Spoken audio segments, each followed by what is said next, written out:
justo antes de la proclamación de su Plan de San Luis. Pero más allá de su militancia política temprana, la doctrina católica en la formación de Ramón López Velarde dio forma a su visión del mundo, como referencia literaria y como punto de partida para la transgresión.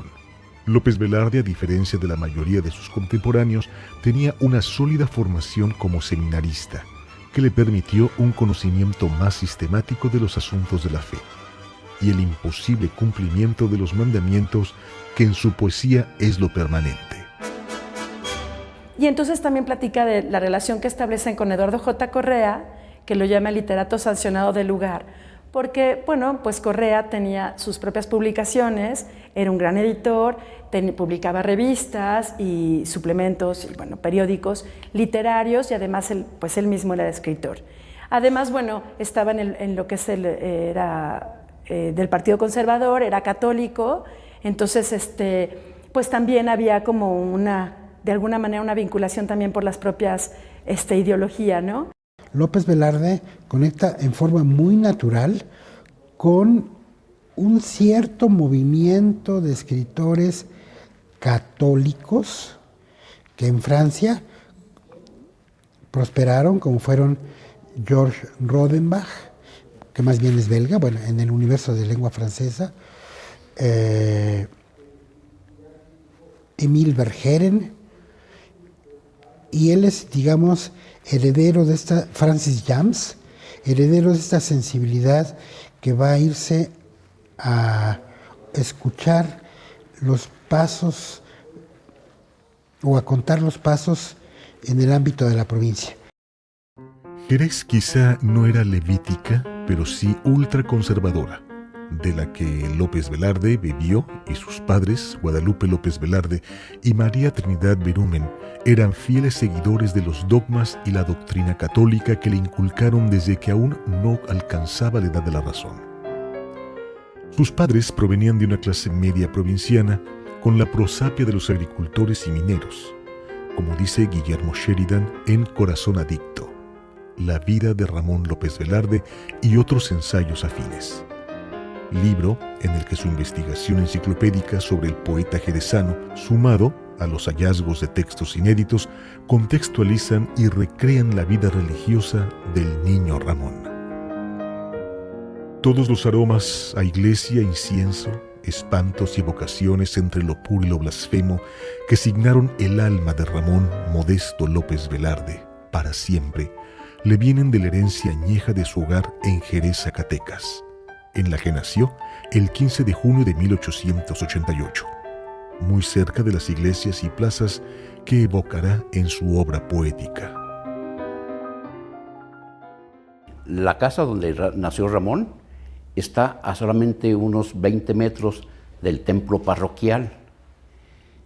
Asistían constantemente a misa y bueno, curiosamente Ramón, ya más grandecito, se aficionó más a asistir al templo del santuario de la Virgen de la Soledad, que estaba a mayor distancia. No sabemos exactamente por qué él tomó esa devoción hacia la Virgen de la Soledad, porque ya en su vida de literato le dedicó varios pensamientos a este templo y a esa Virgen. Las primeras letras las recibe Ramón López Velarde en el Colegio Morelos, que dirigía su padre José Guadalupe, quien, fiel a sus creencias religiosas conservadoras, no impartía una educación laica. En contrario, formó a su hijo Ramón en la escuela y el hogar a una estricta disciplina católica. La formalidad en el vestir y una vida regulada por los mandamientos fueron principios de vida para Ramón López Velarde en sus primeros años de vida, antes que el mal bordeara en su intimidad poética. Los niños que asistían allí siempre de trajecito, bien arregladitos, bien peinaditos, bien perfumaditos, bien arreglados. Era un colegio muy especial, muy particular, tanto así que Ramón López Velarde, desde niño, desde chiquito, andaba siempre bien vestido y así fue hasta su muerte.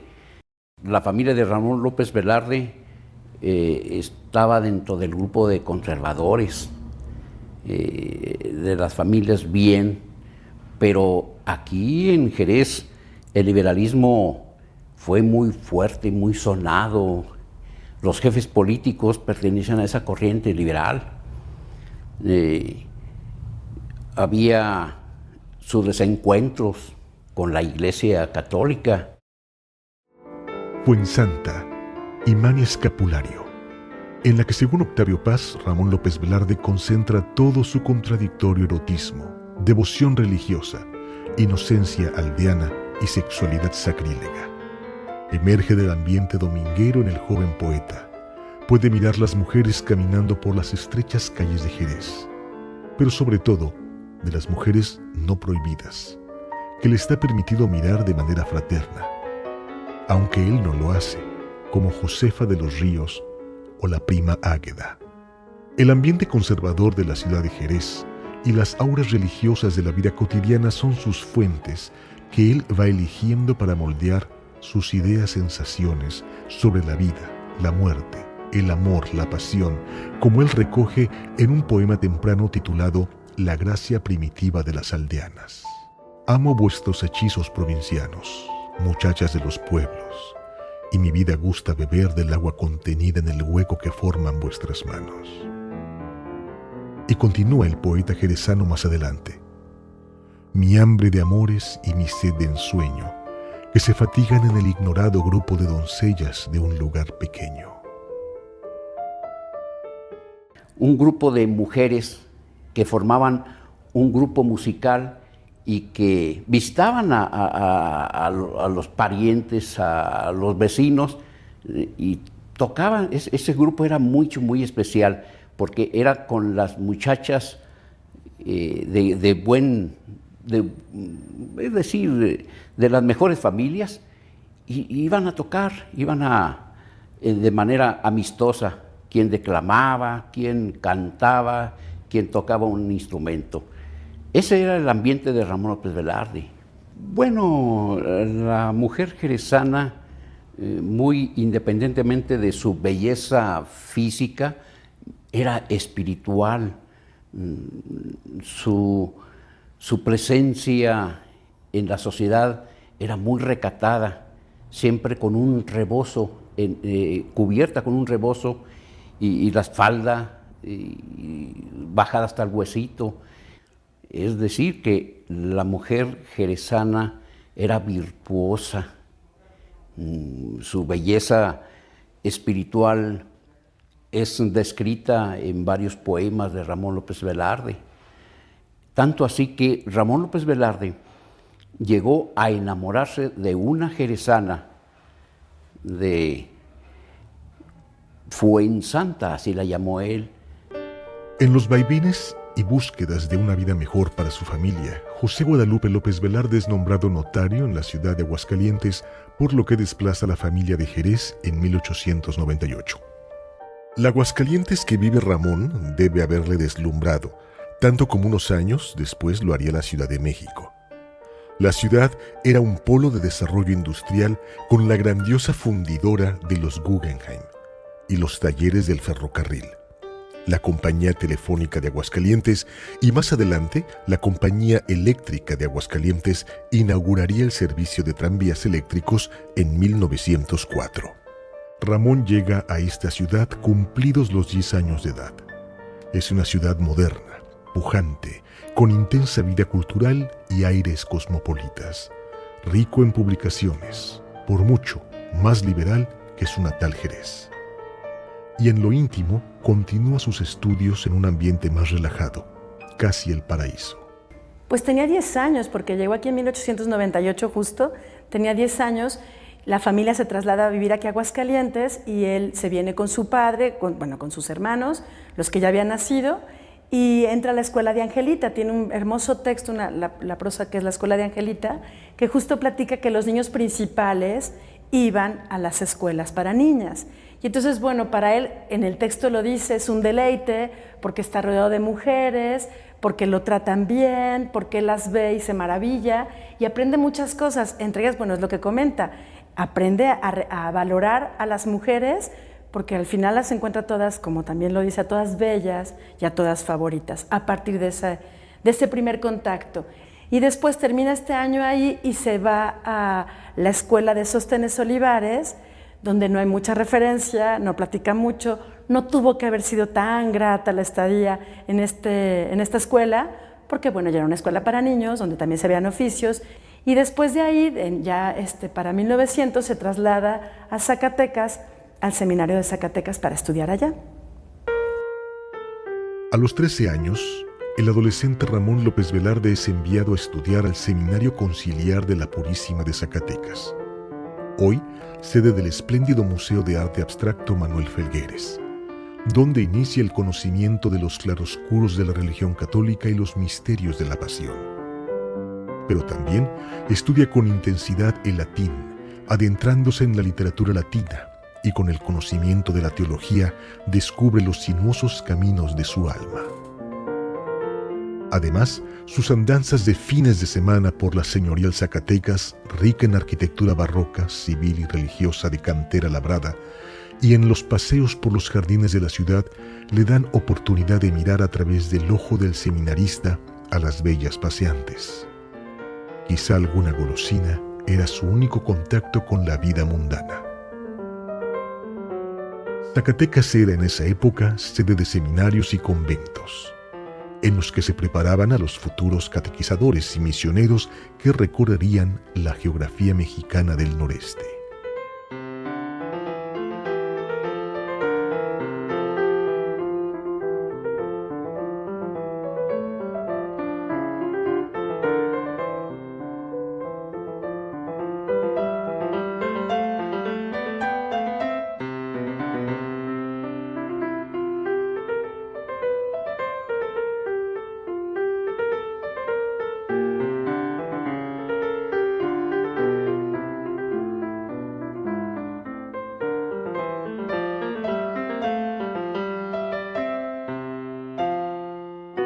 Pero su padre regresa a la ciudad de Aguascalientes animado por negocios en bienes raíces y otras actividades lucrativas, y el joven poeta debe abandonar Zacatecas para ingresar al Seminario Conciliar de Santa María de Guadalupe. El Seminario Conciliar de Aguascalientes será el lugar en que fortalecerá su vocación poética de la mano de los clásicos latinos, Horacio, Virgilio, Ovidio, Cicerón. También se forma en las materias propias de su formación sacerdotal bajo la supervisión del director espiritual y su confesor, quizá con lecturas de San Agustín, Santo Tomás, y con crecientes dudas sobre la vida mundana y la vida sacerdotal. Quizá escribe asediado por los demonios de la pasión y los dogmas de la fe en los que estaba siendo iniciado de manera sistemática.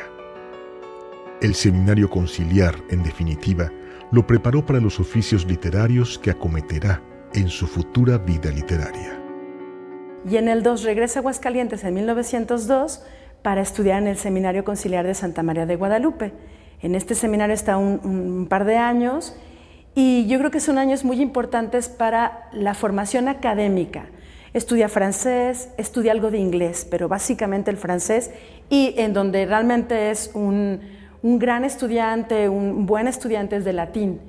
Y buscando en los archivos uno se encuentra, que eso es muy lindo, en el archivo de aquí de catedral, de lo que es de todo de la iglesia de aquí de Aguascalientes, uno se puede encontrar archivos del seminario, y yo tuve la fortuna de encontrar algunas invitaciones para exámenes públicos, porque hacían exámenes públicos los alumnos sobresalientes, donde al que estaba como invitado de honor podía ser desde el gobernador hasta su propio tío, Inocencio López Velarde, que era un cura, que era sacerdote, y entonces presidían estos exámenes y los alumnos sobresalientes los desarrollaban. También había veladas literarias, tertulias, disertaciones. Y entonces, bueno, López Velarde está básicamente presentando en veladas literarias y en exámenes públicos de ética, de latín, por supuesto, entre otras materias. Entonces, yo sí creo que tuvo que haber leído algunos poetas en francés, en su lengua original. Ha habido muchísimas visiones encontradas. Hay quienes dicen que no, que López Velarde no hablaba otras lenguas y que por lo tanto, como tenía esta idea de no leer más que en lengua original, entonces condenaba a la poesía de otras lenguas a no leerla nunca.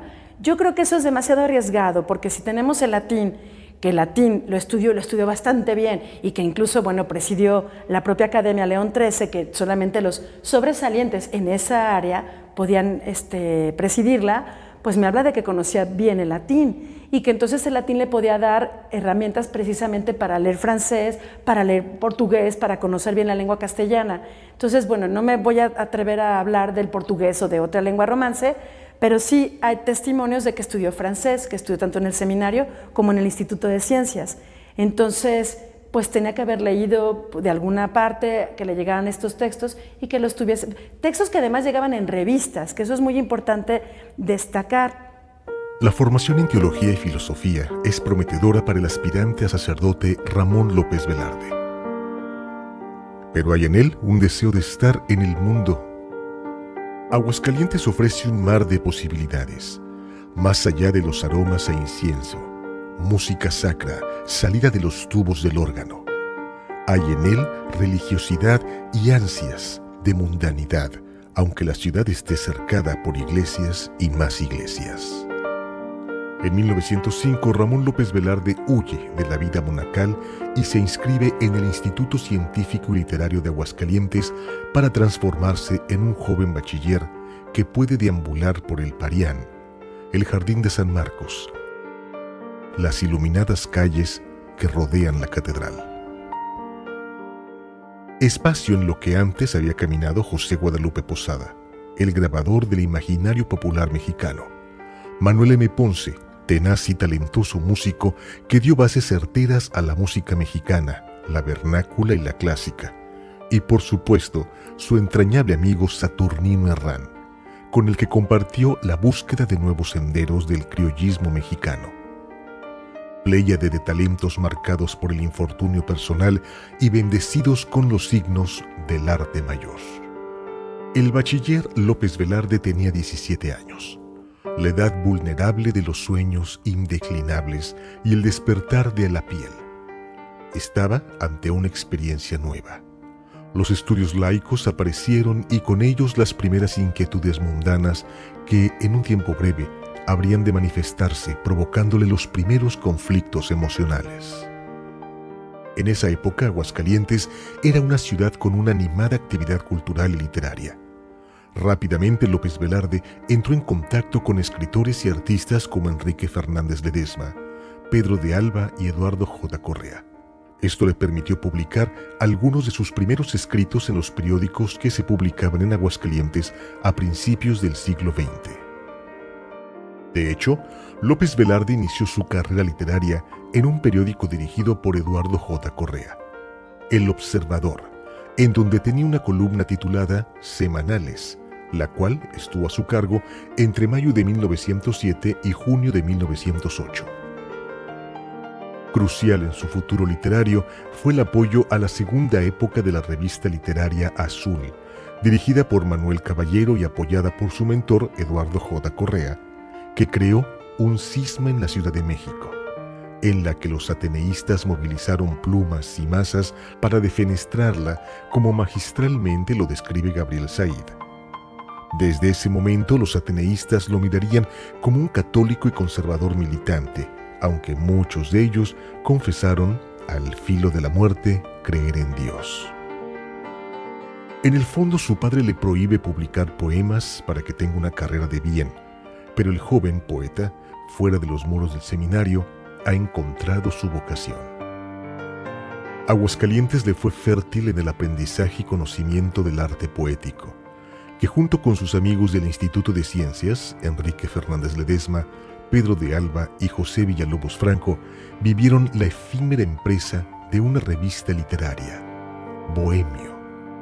Ese fue el principio, pero no el de un payo iletrado, como otros poetas provincianos avecindados en la capital lo calificarían, comenta con ironía el poeta José Emilio Pacheco.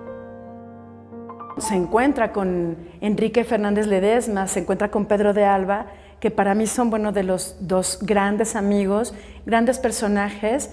Yo creo que con el primero, con Enrique Fernández Ledesma, porque además lo platica, es muy particular el hecho de que él iba incluso, bueno, muy vestido como dandy, era muy bohemio, hacían estos tertulias de café, se reunían, platicaban, y Pedro de Alba pues venía llegando también de provincia, de Lagos de Moreno, y entonces pues también descubre con el mismo Fernández Ledesma esta ciudad y empieza ahora sí que a deslumbrarse con lo que sucede, y entonces coinciden y empieza el que los empieza como a meter en esta bohemia, pues es Fernández Ledesma, y empiezan a conocer a otras personas. Y entonces conocen a Correa, Correa pues los impulsa, los motiva a estos jóvenes para que escriban y para que pues trabajen en relación a la literatura. De ahí surge la revista Bohemio, donde pues según el propio texto de López Velarde hay por lo menos 9 números, por lo que testimonia él, donde comenta que en el número 9 le hacen un homenaje a Manuel José Otón, pero pues los ejemplares se desconocen su paradero, dónde está. Yo llegué a ver el número 2, que es donde aparece el primer poema publicado, que se tiene referencia, de Ramón López Velarde, que es A Suiza, que se publica en este número de Bohemio. Justo yo creo que como está en una edad, un adolescente, un jovencito, y de ahí el título, es una edad vulnerable, y como me apuntó que me gustó muchísimo el apunte de José Gordon, él me decía dice, pues claro, es que la edad vulnerable es la edad en la que todo es posible. Entonces López Velarde está justo en esa edad donde todo es posible en esta ciudad. Entonces todo coincide, hay mucha actividad literaria, coincide con estos compañeros, contemporáneos, amigos, que tienen los mismos intereses que él, que se vuelven cómplices, y eso, en esta ciudad que además, pues, boyante, con toda esta posibilidad, pero sobre todo también en aspectos culturales muy interesantes. Fin de la primera parte.